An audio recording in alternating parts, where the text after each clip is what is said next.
My name's Dave Dubeau, founder of MoneyPartnerFormula.com, and this show is built for everyday real estate investors who are actively doing deals and looking to scale using other people's money. So if you're an active real estate investor and you want to get featured on this show to talk about your own real estate and capital raising experiences, then just go to daveinterviewsyou.com. Now let's get rolling with this episode, and remember to subscribe for daily interview content. Hey gang, welcome back. Today we got a special guest zooming in from one of the two places where he likes to hang out. Nicholas Horsburgh is a very accomplished real estate capital connector, now a developer himself, based out of both New York and beautiful Florida. So Nicholas, welcome to the show. Great to have you. Hey, thanks so much for having me, Dave. And great introduction. I'll try to live up to it and share a few interesting anecdotes and that sort of thing.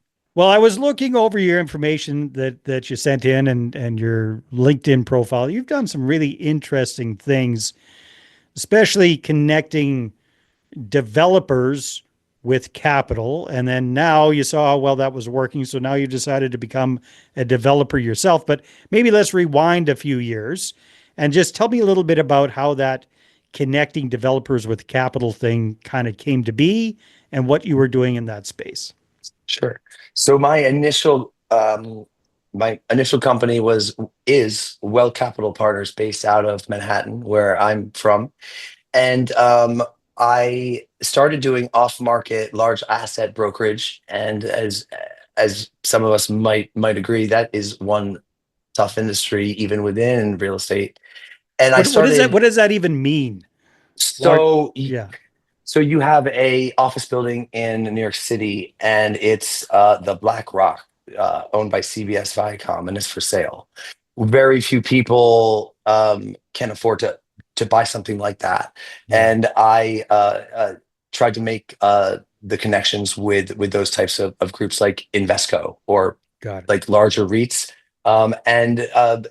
Not as grand as that. A multifamily that's gone through its 5-year project cycle. It's ready to be sold, and the owners choose not to list with CBRE or JLL, and call people that do off-market brokerage to sell, a 320 unit value add multifamily in Atlanta. Or so basically, they're trying to save money on commissions. Is that kind of the long and the short of it? Yeah, and I've also found that buyers for things like that like this idea of it being off market. So moved on from that because that was so tricky, and wanted a new challenge. And I looked at the best properties that were for sale off market, and I knocked on the doors of the sponsors, the developers, and said, "Hey, really cool what you've done. What are you doing next? And can I help with that?" And a lot of them said, in fact, yes, because what I'm doing next is it's a little different. It's a little new. It's a fund structure, or it's bigger, or it's not in the same state. Can you help? And as I did this more and more, I didn't have to say, "Oh, of course I can," and then stay up for a week. I actually said, "Oh, you know what? Interestingly, I might be able to," and I kind of catch a few things that they might want to change in their underwriting, or how investors like to see a project. Maybe it's an untrended yield to cost, not what it's going to be worth in 5 years, but now. And so making sure that it's presented in the same way that the largest institutional types show their deals. And then letting them do what they do best, which is explain their own project.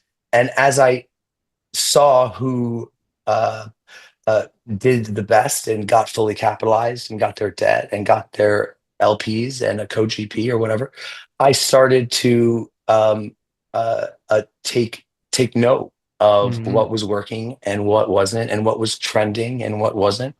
And I would have a project on the side to see if I could raise the money for myself and put together my own deals. And simple is usually better. Supposedly, if you can't tell the story on the back of a napkin, even if it's I'm on on Brickell Ave right now in Miami. It's the SLS Hotel. If you can't tell that story on the back of a napkin, it's a little too complicated. And Interesting. so I have been failing to be able to do that, but But that's the aspiration. That's what you. Well, okay. yeah, So I want to unpack a few things here, Nicholas, if it's okay with sure, you. sure. Yeah. So that's fascinating. You kind of so you went from being a broker, kind of doing these off-market huge deals, and then that wasn't floating your boat. So then you started talking to the developers who fixed up or built these projects that you were initially trying to sell, and saying, "How can I help you?" And they said, "Help us raise capital." He said, "Sure," and he jumped into that. That had to be a little bit more complicated than what you've just kind of expressed. So how did you start connecting with these high income or high net worth people or family offices or funds or whoever's institutional capital that you're raising there? How did you get into that world, or do you come from that kind of background previous or professionally? That is the right question to ask, right? I'll start by saying this. If you're flipping houses or you bought a fourplex in your own town and you want to add value to it, and the numbers that go into it, the you still need a loan and you still need cash, Yeah. and it really is the same thing. If Just a lot bigger numbers. it's just add a zero or two, and you'll also find that the people that are in charge of those projects are a lot like you. They're just like, look, this is hard. I need help. Can you help me? Because I'm in trouble here. So Yeah. so it's kind of like you're there as a third party marketer, as an advisor, as someone to just support them and help them and make sure that they have the best chance possible. And the trick is not, hey, do you come from $1 million family, or do you already know these people because you got lucky when you were born? It's not. It's more about you can't raise money for a bad deal, right? Hmm. So there's no trick to it. It's just, if I can only make some minor changes, and then if I do it right by picking a good client and presenting it correctly out there, the idea hopefully is it comes to you. Yeah. And so that's what happens when I do my job right.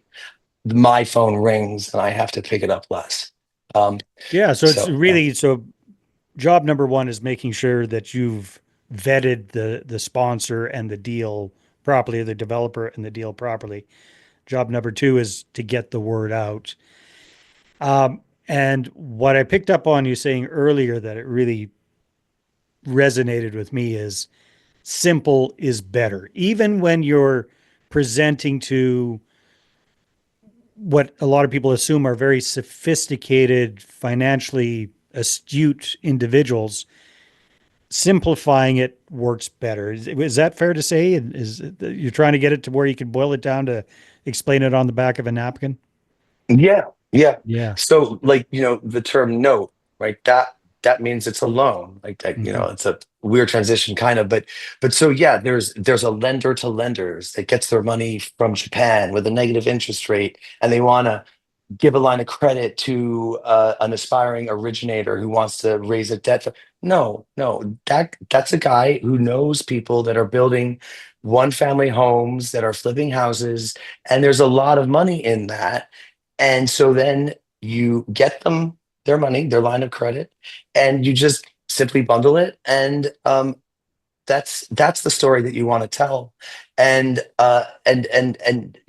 that's actually the story that I did tell once, and I got someone $25 million a month because because it was remarkable when it happened. And but what I want to say also is that the most important thing is everyone's talking about AI and tech and SaaS and all these things, but it's really the same as it's always been. Mm.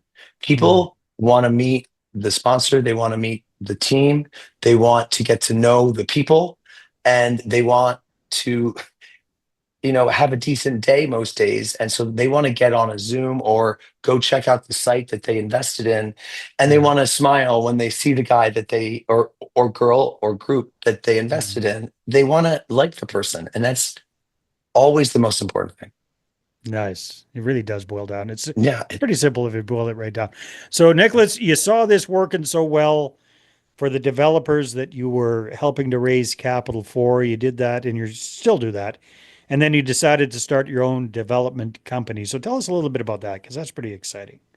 Yeah, sure. So I did evolve uh, in in that way, and I started a company called Haven Investment Management, and that's a boutique hotel group where we're starting out down in Florida, and we have under contract one hotel, and we've got a pipeline of about five or six others. And Nice. I just did what I would have done if it was someone else's project. I looked at what I didn't have, what I wasn't an expert in, which is quite a few things, and went out and and found partners and said, "Well, look, if you were a part of this, this would look even better, right?" And and I put together a group of about four or five entities. There's a boutique hotel group in New England that owns eight or nine hotels that are on the coast with marinas. And the first hotel that we're acquiring is, what do you know? Boutique hotel with a marina on the water. Nice. And They're your operations specialists. They've been doing this. They get it. Yeah. Well, they're kind of like the name and the track Mm. record, and they know how to um, make. You're not going to get a loan to buy a hotel if you don't have a hotelier group with you Yeah. that's already done it. So Makes having sense. that brand recognition was key, and like most people, I've never had to run the day to day of a hotel, and I'm learning, and it's really tricky. Mm. So a lender wants to know that you've got someone who's been managing hotels for quite some time, Yeah. and the real trick is first convincing and showing potential partners that this is worth their time. Right. Then once you do that, then again, ideally, the investors come to you because you've set it up so that it's easy to see that it's going to be a success. So you've got those guys as one of your partners. You said there's four or five different entities that you're partnered up with. Who else are you partnered with to do this kind of hotel development? Sure. So I'll mention Campion Platt. He is out. He's from Boston, but he's always in Architectural Digest and always in the top 20 or so kind of iconic architects and designers. And he is at this point considering joining this venture, and we really hope that he does. Hi, Campion. He has a great network, and the way that he designs and builds his projects, they're one of a kind. You'll never see him at like Restoration Hardware or Pottery Barn or wherever. He sources all his own material, and he cares about the environment, and it's eco-friendly, and we're trying to do things that are kind of carbon neutral, and how do we make that cool? And it's been a lot of fun working with him. Nice. um, and there's a larger group that manages, Ritz Carltons and Four Seasons. And this idea of smaller and boutique and kind of like a community feel drew in a number of property managers that saw a higher return, and needed someone like me that would be the boots on the ground. And I've heard it's a young man's game, and I don't feel young, but I suppose I'm a little younger, and so I get to do all the running around and learn from all of these guys. That's uh, awesome. and uh, it's been really exciting. I reached back out to a friend of mine, Bob Dykstra. He built big sportsplexes in the 90s through 2000, and he started a number of companies. And he believes in wellness, and he believes in an app that he created that now is used by a gym to bring members together and do virtual classes online and create more of a community feeling.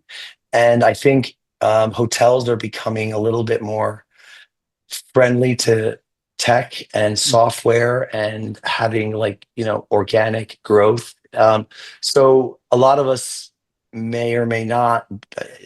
I'm I've joined groups, apps where they are online communities where you eventually meet at a venue, and it's a networking group, or uh, it might be social, Mhm. and incorporating that into these small boutique hotels in these really cool kind of coastal areas where it's kind of like low impact, low lying kind of structures where there's an intimate feeling there. Um, all seems to be working out right now. So we're in our last round with a VC fund called Level Up, and the idea is to get to next up, and 3,000 participants. We're down to the last 40 or 50, and that's how many they take. So by the time this airs, we'll know. So please wish me luck, Dave. I do wish you luck. Yeah, that's exciting. So where are things taking you over the next year and a half, Nicholas? Oh, um, year and a half. I usually get, few months or 5 years. I'm I'm excited because uh, you know, like a lot of your listeners that are trying to raise capital or are in real estate because they love it. Um, I, you know, doing that for other people has been really rewarding, and I've learned everything I know by doing that.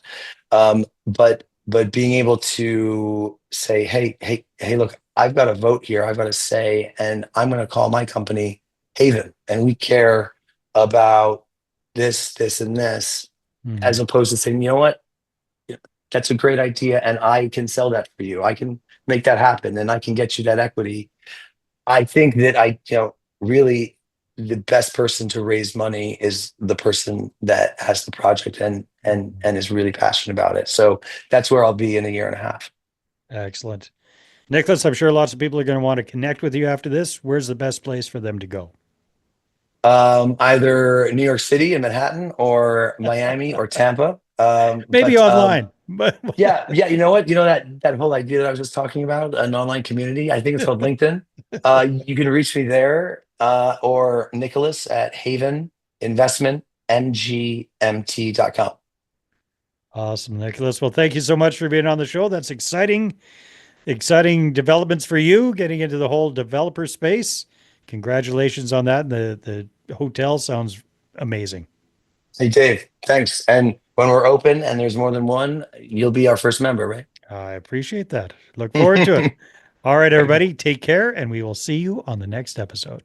Hey there, I really hope you enjoyed that episode. And as always, if you want to listen to more daily interview content, make sure you subscribe. And if you're an active real estate investor and you're doing deals and you'd like to get featured on this show, then just head over to daveinterviewyou.com. Now, at moneypartnerformula.com, we help real estate investors to create a process for predictably getting capital so they can do more deals without relying on hard money lenders or the banks.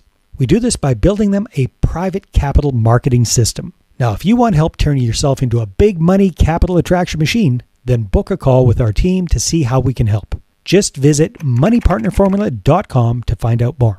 All right, take care, and we'll see you on the next interview.